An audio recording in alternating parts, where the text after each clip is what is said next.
সাজিদ খান ও নোমান আলী কেউই সময়ের সেরা স্পিনার নন, তবে নিজেদের মাটিতে একই সাথে দুজন যখন আক্রমণে আসেন তখন নিশ্চয়ই তাদের থেকে সেরা কেউ আর হতেই পারেন না।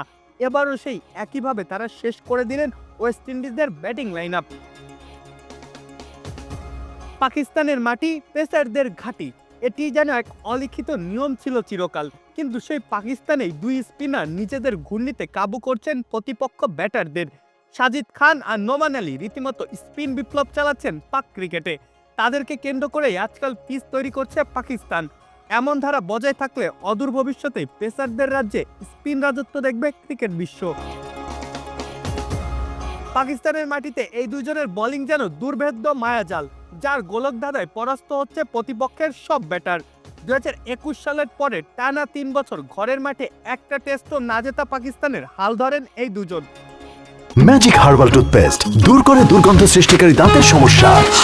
ইয়েস, দেখাও তোমার ম্যাজিক। শেষ দুই টেস্টে প্রতিপক্ষের 40 উইকেটের মধ্যে 39 উইকেট তুলে নিলেন এই দুই স্পিনার।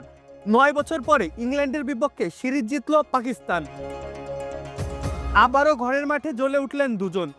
এবার স্পিন বিষে বশ করলেন ওয়েস্ট ইন্ডিজকে। পাকিস্তানের প্রথম ইনিংসের মোটে 230 রানের পুঁজিকেই পাহাড় সম করে তুললেন ক্যারিবিয়ান ব্যাটারদের কাছে। নোমানের 5 আর সাজিদের 4 উইকেটে মাত্র 137 রানেই গুটিয়ে যায় ওয়েস্ট ইন্ডিজ। পাকিস্তানও পেয়ে গেছে 93 রানের লিড। ইনিংসের শুরুতেই মিকাও লুইসকে বোল্ড করে সাজঘরে ফিরিয়ে উইকেট উৎসব শুরু করেন সাজিদ আলী। পরের বলেই কেসি কার্টিকে শর্ট লেগে ক্যাচের ফাঁদে ফেলে হ্যাটট্রিকের সম্ভাবনাও জাগিয়ে তুলেছিলেন তিনি। ওভার দুয়েক পরেই একই ঘটনার পুনরাবৃত্তি। 3 বলের ব্যবধানে ক্রেইগ ব্রাথওয়েটকে বোল্ড এবং ক্যাভেম হসকে নিজেই ক্যাচ ধরে সাজঘরে ফিরিয়ে ক্যারিবিয়ান টপ অর্ডারকে ধুলোয় মিশিয়ে দেন সাজিদ। এরপরে দৃশ্যপটে হাজির নোমান আলী। পরের 5 উইকেট একাই তুলে নিয়ে কফিনের শেষ পেরেক ঠুকে দেন নোমান।